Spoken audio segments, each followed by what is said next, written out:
Beef Wellington is a pie of English origin, made out of fillet steak coated with pâté and duxelles, wrapped in puff pastry, then baked.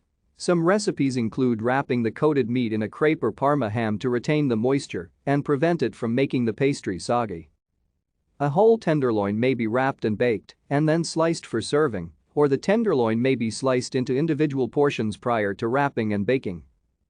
The origin of the name is unclear, with no definite connection to Arthur Wellesley, 1st Duke of Wellington.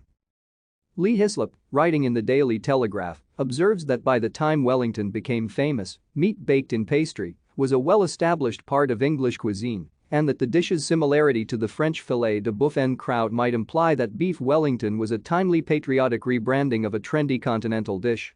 However, she cautions, there are 19th century recipes for the dish.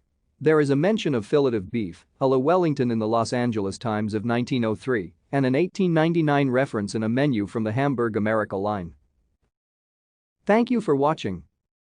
Like and subscribe if you would like to view more of our videos. Have a nice day.